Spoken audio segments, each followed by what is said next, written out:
So we're going to continue with our review, and we're going to start to discuss things which are slightly formal, such as, for instance, closure relations. I know a lot of you have heard of this. So I'm going to be brief, but closure relations are very useful if you are intending to change basis sets. And what do I mean by that? I mean that sometimes when you have a state vector psi, there may be better bases to write it, which are more convenient depending on the problem that you're looking at. And this is a bit like the situation that you have when you have vector in 2D, 3D. It may be nicer to write, for instance, in spherical polar coordinates than in Cartesian coordinates.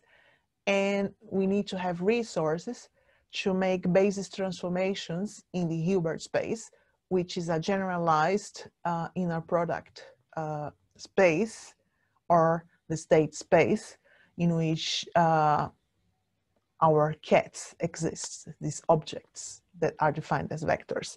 So we want to change it. So let's have a look first at what a closure relation is. So let's consider an operator which looks like this. Operator O. You see, it is constructed in such a way that we have orthonormal basis states, and we also have the dual. So vectors, the cats and the corresponding brass are all there. And look at the fact that they must be orthonormal. And this is something very important because orthonormality is going to be a key issue if you would like to define a closure relation. So we're going to consider an arbitrary state psi in this state vector, in this vector space. And this is written as a coherent superposition of these basis vectors, psi I, psi j, psi k, right? Now, what we would like to do, so our aim is to apply O as defined above to psi. So we're going to calculate O psi. So O psi is going to be equal to sum over j, phi j, using the definition of O, applied to psi. And if we consider now how psi is, this is then going to be sum over j and k, phi j, don't forget alpha k, these coefficients of the superposition, phi k.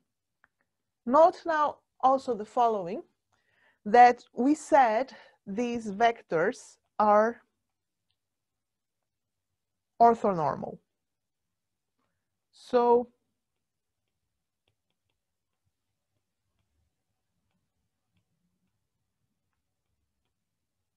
all these guys. If this happens, this means that this inner product here is going to be delta jk, whereby delta represents the Kronecker delta. And this is going to imply that O psi is going to be equal to sum over k, alpha k, psi k, psi k. No, alpha k, psi k. And this is exactly our initial state vector psi. So we are pretty much in a situation that we went back to the beginning. So we realized we got this operator, we applied this operator to this state vector, and we got the initial result. So this means, because we have here initial result did not change, this implies that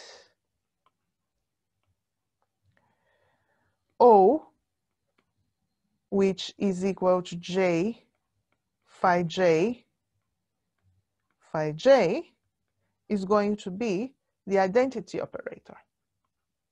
And this is a very important result because this is what we call closure relation. Note how important it is that this basis is orthogonal. If this basis were not orthogonal, we would not have been able to do this kind of thing. So orthogonality plays a key role. And this is very useful. And another thing we're going to consider are matrix representations of linear operators.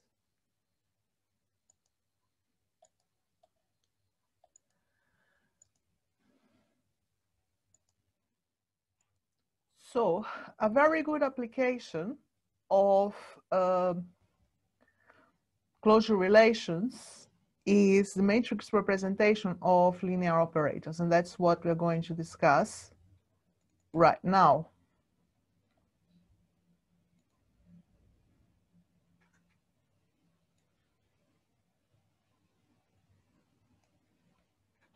So we've been talking about this analogy with vectors, and a question that we can definitely ask is, can we represent these operators as matrices? Yes.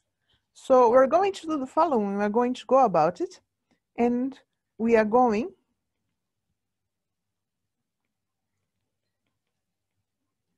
to find the matrix representation of an operator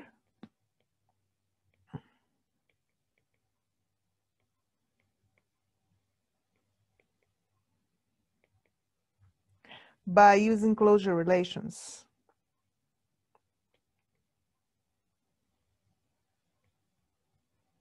So what I'm going to do is I'm going to get the operator A, and I'm going to write this as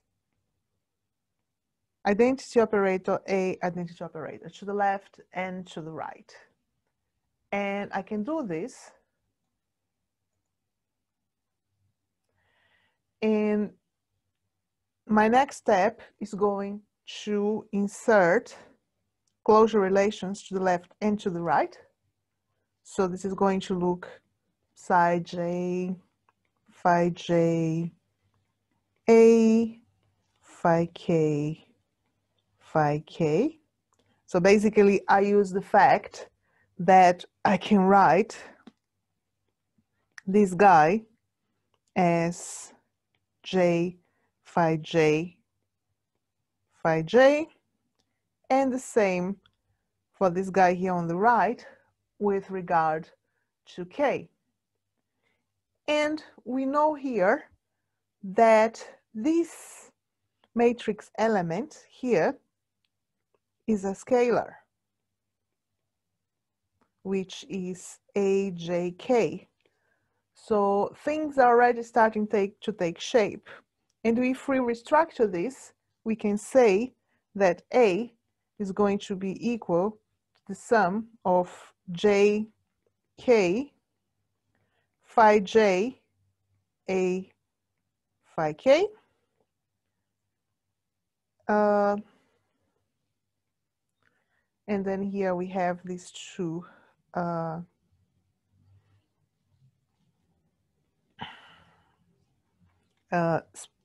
state spaces, a Bra and a Cat.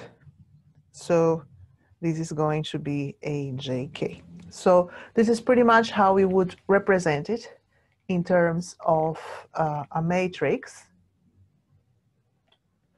And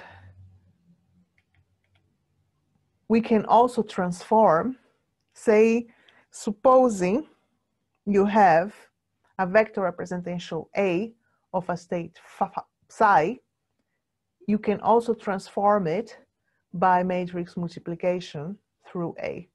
And this is nice because also it helps establish this connection between state space and vectors or matrices. Okay, so we can have a look. So the vector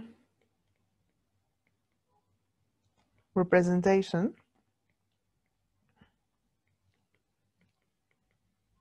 alpha of a state psi is transformed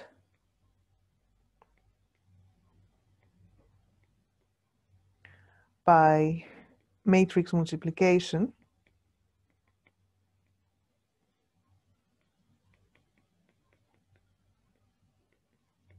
through this operator, which we have been discussing, A.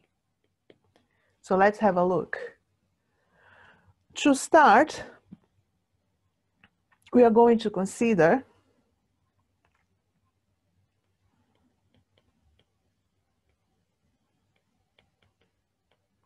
this state psi, which is a general state and can be written in terms of the components alpha m and a basis set phi m.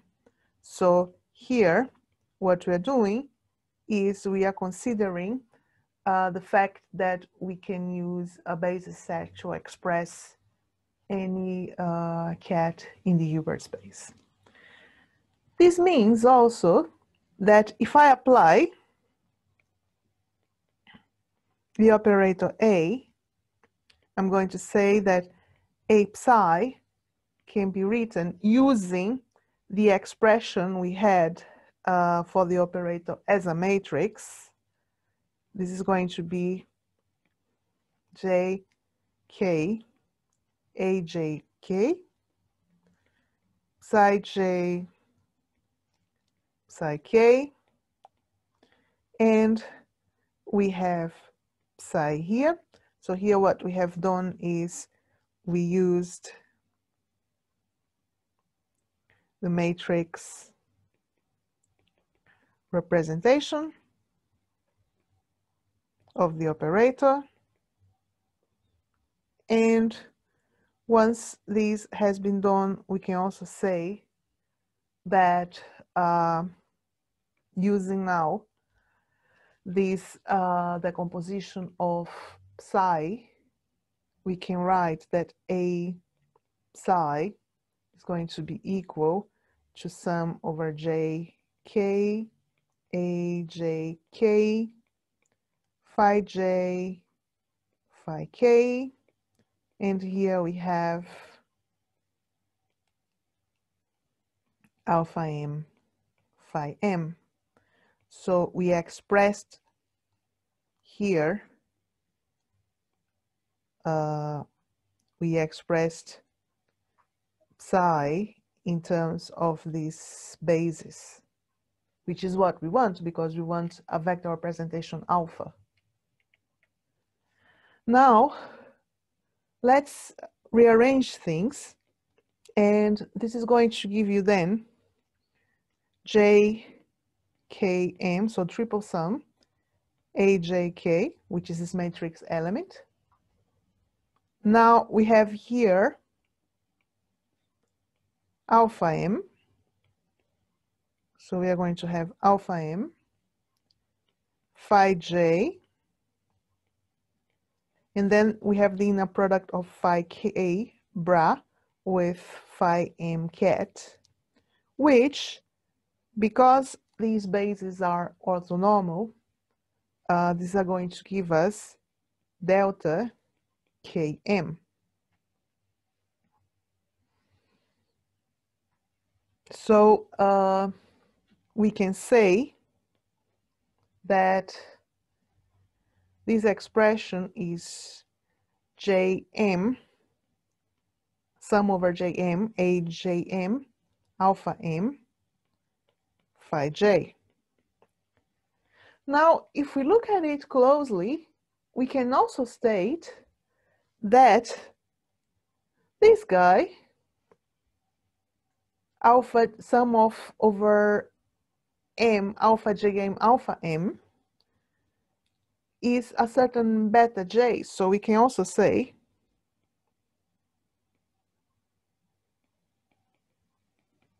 that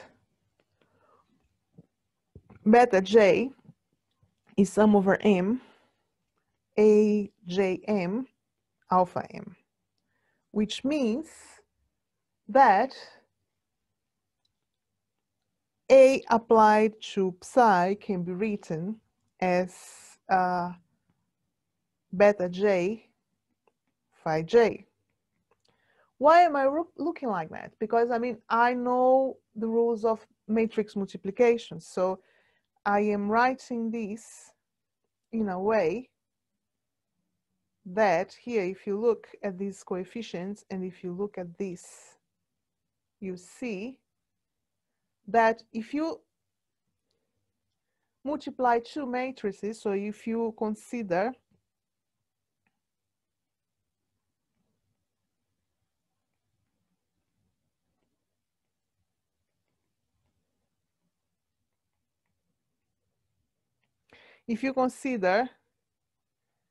two arbitrary matrices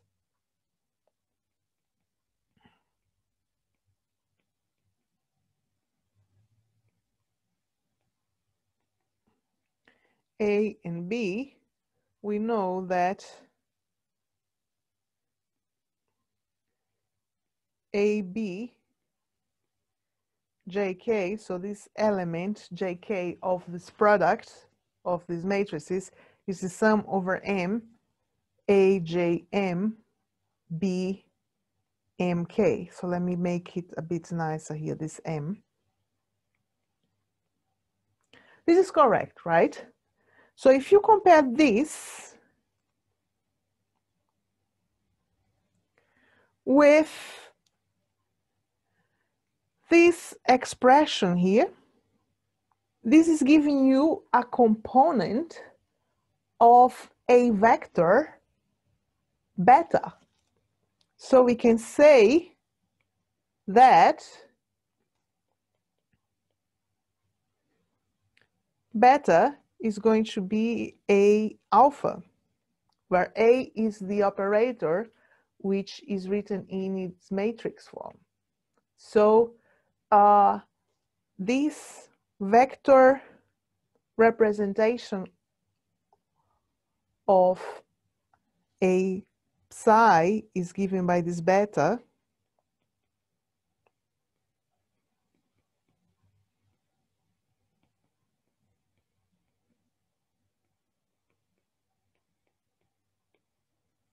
A is not, of course, large, it's an operator. This is the vector representation of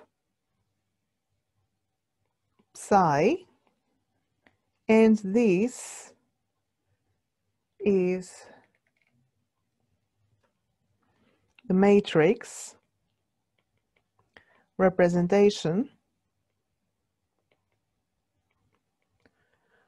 of the operator A. So this is nice because you can once more see how this analogy with the Hilbert space and common vector spaces we have seen in our undergraduate courses holds. is actually a very powerful analogy and goes back to the point that all these objects, cats, bras, operators, etc., are behaving like vectors and matrices, but what you are considering now is much, much more general.